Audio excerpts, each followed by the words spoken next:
আসসালামু আলাইকুম। ওল কচু দিয়ে মুরগির মাংসের রেসিপি। এই যে এটাই হচ্ছে ওল কচু। অনেকে চিনবেন, অনেকে চিনবেন না। হেলাই দেখাই দিলাম। এরপরে পুডি কাটি রেডি করে লইলাম, লগে একটা আলু দিলাম, এখানে কিছু মুরগির মাংস আর কড়াইয়ের মধ্যে পরিমাণ মতো তেল দিয়ে পেঁয়াজ কুচি দিয়ে দিলাম। পেঁয়াজগুলো একটু ভাজা ভাজা হয়ে গেলে দিয়ে দিলাম এখানে রসুন বাটা প্রায় 1 চামচের মতো। এখানে অল্প মশলা দিই রান্না করি, আমি এটা অল্প করে দিচ্ছি। এরপরে 2টা তেজপাতা ছিঁড়ে দিয়ে দিলাম, পরিমাণ মতো লবণ দিয়ে দিলাম, এরপরে এই জায়গা দিলে জিরার গুঁড়ি দিলাম 1 চামচের মতো, ধনিয়ার গুঁড়া দিলাম 1 চামচের মতো। এগুলা ভাজা ধনিয়া, এগুলা সব এটা দিলাম। গরম মশলা সব ঘরে করেন না মশলা এগুলা। এরপরে এগুলা সব দিয়ে দিলাম। দেওয়ার পরে এগুলার একটু সামান্য পানি দিয়ে আপনার মনে হইলে মশলাটা হোড়া যাইব, পোড়া গেলে খাইতে ভালো লাগবে না।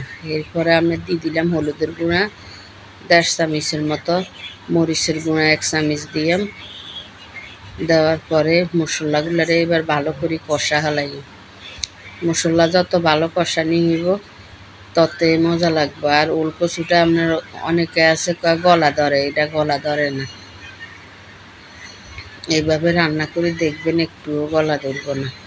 এরপরে একটা আলু দিলাম, লগে ওল কচুটা দিয়ে দিলাম। আগে কিনলে কচুটা হইতে একটু সময় লাগবে, আর ফার্মের মুরগি হইতে সময় লাগে না, এটা লাগে কচু আর আলুটা দিয়ে দিলাম।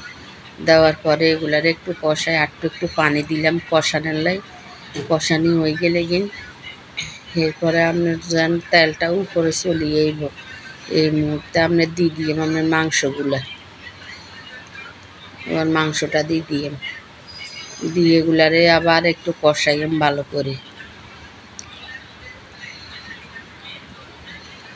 কষানি হয়ে গেলে আপনার এটারে এবার করিম আরও কষাইম। এটার মধ্যে জলের পানিটা একবারে শুকাই যাওয়ার পর্যন্ত কষাইম। এই যে প্রায় শুকাই এসে, এবার প্রায় কষানি আমার হয়ে গেছে। এবার এগুলার মধ্যে জলের পানি দিয়ে এই যে জলের পানি শুকাই গেছে। এবার পানিটা দিয়ে জলের পানি কষানো হয়ে গেছে, আর জলের পানিটা দিয়ে দিলাম। এগুলার একটা পাতিলের মধ্যে বাড়ি লইয়া এবার চুলায় বসাই কিনলে আপনার কড়াইয়ের মধ্যে থাকলে আপনার জলের পরিমাণটা বোঝা যায় না, পাতিলে লইলে জলের পরিমাণ বোঝা যায়। কিনলে আলু আর আপনার কচুটায় আপনার টাইনব, জল টাইনব। এই যে প্রায় আপনার হয়ে গেছে। তরকারি রেসিপিটা যদি আপনার কাছে ভালো লাগে, এইভাবে ওল কচু দিয়ে মুরগির মাংস রেসিপি করতে পারেন, খুবই মজা হয়। এইভাবে একবার হইলেও করে খাইছে। আসসালামু আলাইকুম।